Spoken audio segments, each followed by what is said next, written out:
স্বাগত জানাচ্ছি নতুন একটা গল্পে। আজকে এপিসোড 3-এ সবাইকে স্বাগত জানাচ্ছি। আমি আছি হৃদয়। আজকে বেশি কথা বাড়াবো না, একটা মাত্র ঘটনা শোনাবো এবং আমরা আছি আপনাদের অপেক্ষায়। আপনারা কখন আমাদেরকে ঘটনা পাঠাবেন? এই ভিডিওর ডেসক্রিপশন বক্সে পেয়ে যাবেন আমাদের হোয়াটসঅ্যাপ নাম্বার। সেখান থেকে ডাইরেক্ট সরাসরি আমাদেরকে ঘটনা লিখে দিতে পারেন কিংবা অডিও ক্লিপ পাঠাতে পারেন। যাই হোক, আমি বেশি কথা বাড়াতে চাই না, ডাইরেক্ট সরাসরি ঘটনায় চলে যেতে। আজকে যিনি আমাকে ঘটনা পাঠিয়েছেন তার নাম মোহাম্মদ রতন এবং তার বাসা পাবনা জেলার কোনো একটা জায়গায়। তিনি ঘটনাটা যেভাবে পাঠিয়েছেন আমি ঠিক সেভাবেই উপস্থাপন করার চেষ্টা করছি। ঘটনাটা ঘটে আজ থেকে প্রায় 5 বছর আগে। তখনকার একটা লোমহর্ষক ঘটনাটা তার বাবার সাথে ঘটে। তার বাবা এবং সে নিজের চোখে দেখেছে। যাই হোক, আমি ঘটনা শুরু করছি। আমরা গ্রামের বাসাতে থাকি। এখানে আসা হলো প্রায় আজ 3 দিন। এখানে নতুন কলেজে আমি শিফট হয়েছি, তাই বাড়ি ঘর খুঁজতেছিলাম। এক পর্যায়ে পেয়েও গেলাম। দেখতে পেলাম বাড়িটা অনেক সুন্দর, পরিপাটিভাবে সাজানো। মনে মনে ডিসিশন নিলাম যে এই বাসাতেই থাকব। যেই কথা সেই কাজ, সেই বাসাতে উঠলাম। সেই বাসার বর্ণনাটা একটু দিয়ে নেই। সেই বাসাটা ছিল টিন শেডের বাসা এবং সামনে একটা রাস্তা ছিল। ইভেন বাম সাইডে একটা পুরনো শ্মশান ছিল। মূলত সেই শ্মশানঘাটকে কেন্দ্র করেই ঘটনাটা। আমি প্রতিদিনের মতোই রাত 10টার সময় বাড়িতে আসতাম। আজও তাই করলাম। রাত 10টার সময় বাড়িতে আস্তে আস্তে করে হেঁটে হেঁটে আসছিলাম। হাঁটার পথে একটা বিষয় আমি লক্ষ্য করলাম যে মনে হচ্ছিল যে শ্মশান ঘাটে একটা পুকুর আছে। সেই পুকুরে মনে হচ্ছে অনেক ঢেউ খেললে যেরকম হয় সেম সেরকম। মনে মনে ভাবলাম যে হয়তো হতে পারে অন্য কোনো কিছু। আমি রুমে যাই। রুমে গিয়ে যখন দরজাটা আটকাবো ঠিক তখনই আমি দেখতে পেলাম যে একটা ভয়ঙ্কর চিতা জ্বলছে। ভয়ঙ্কর কেন বললাম? কারণ আমি আমার জীবনে অনেক চিতা দেখেছি, কিন্তু এত বড় চিতা আমি জীবনেও দেখিনি। এত বড় মানুষই বা এলো কোথা থেকে? আর এত রাতে চিতা জ্বলছে কেন? কে মারা গেছে তা আমি জানি না। আমি একটু বাইরে বের হলাম একটু দেখার জন্য। এরকম দৃশ্য প্রায় দেখি, কিন্তু আজকে একটু ভালোই লাগছিল। একটু এগিয়ে গেলাম। যাওয়ার পরে দেখতে পেলাম যে সেখানে বেশ একটা মানুষজন ছিল না, 2টা লোক ছিল। আমি জিজ্ঞাসা করলাম যে আপনারা 2জন এখানে রয়েছেন এবং চিতা জ্বালাচ্ছেন। সে কোনো প্রশ্নের উত্তরই দিল না। আমি তাকে জিজ্ঞাসা করলাম যে আচ্ছা, আপনাদের ধর্মে তো এগুলো আছে, কিন্তু আপনারা 2জন এসেছেন কেন? তারপরে গাছের অপর সাইড থেকে একটা লোক মুচকি হেসে দিয়ে বলল, কি বলেন ভাই, এটা তো আমাদের প্রতিদিনের রুটিন। আমাদের প্রতিদিনই এরকম লাশ পোড়াতে হয়।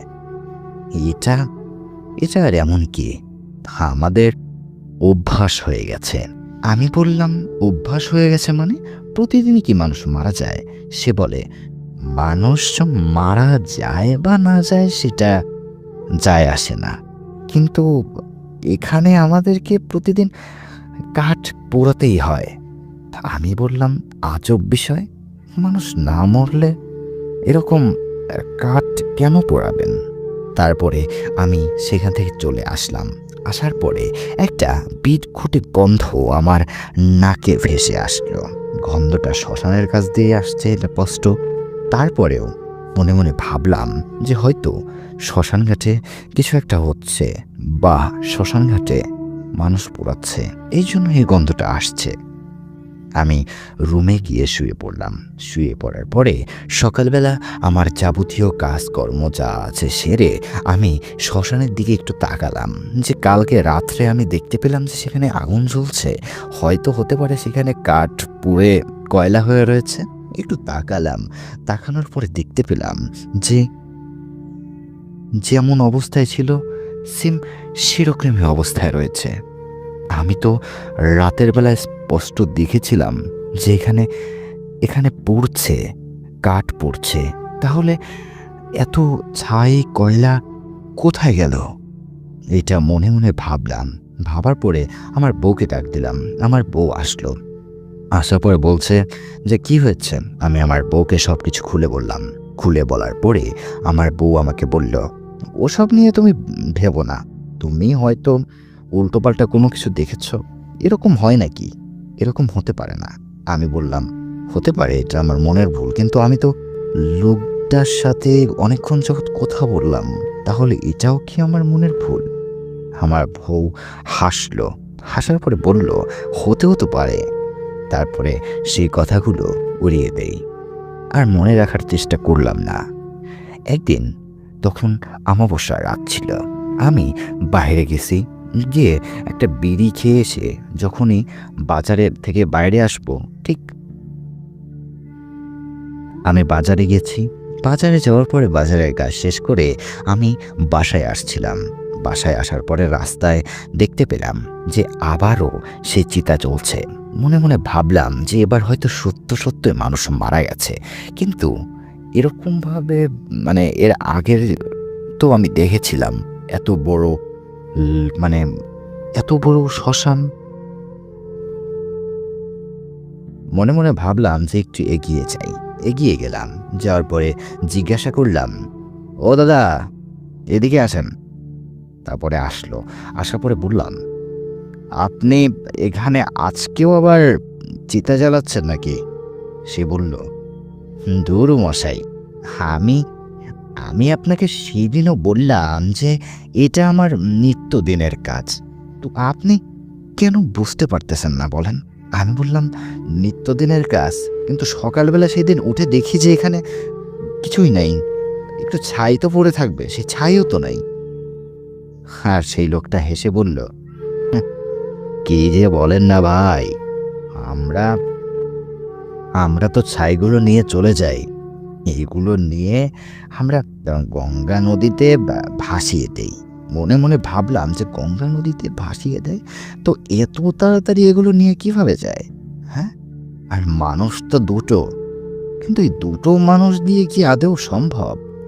তারপরে যখনই ঘাটটা ঘুরিয়ে আমি বাড়ির দিকে রওনা দেব, ঠিক তখনই আমি দেখতে পেলাম যে পিছন থেকে একটা ভয়ঙ্কর আওয়াজ আসলো। কেমন পিছনের দিকে আর না তাকিয়ে আমি বাসায় চলে আসলাম। আসার পরে আমার গায়ে প্রচুর পরিমাণে জ্বর, এবং এই জ্বরের কারণে আমি কয়েকদিন অফিসে যেতে পারিনি। যাই হোক, আমি জ্বর আমার তারপরে আমার গায়ে থেকে জ্বর চলে যায়। চলে যাওয়ার পরে আমি আমার বউকে বললাম যে এখানে অস্বাভাবিক কোনো ঘটনা ঘটে যাচ্ছে। তারপরে আমার বউ আমাকে বলল যে হ্যাঁ, সেদিন রাতে জানালা দিয়ে উঁকি মেরে আমি দেখেছি ওখানে চিতা জ্বলছে, কিন্তু মানুষজন একটাও ছিল না। কিন্তু হঠাৎ করে দেখতে পেলাম যে ওই চিতাটা আস্তে আস্তে আস্তে আস্তে করে একটা অবয়বের রূপ ধারণ করলো। এইটা দেখার পরে আমি অবাক হয়ে গেলাম এবং জানালাটা যত দ্রুত সম্ভব আটকে দিয়ে নিজের কামরায় চলে আসলাম। তারপরে আমার বউয়ের এই কথা শুনে আমি আর এখানে রইলাম না। আমি চলে গেলাম শহরে।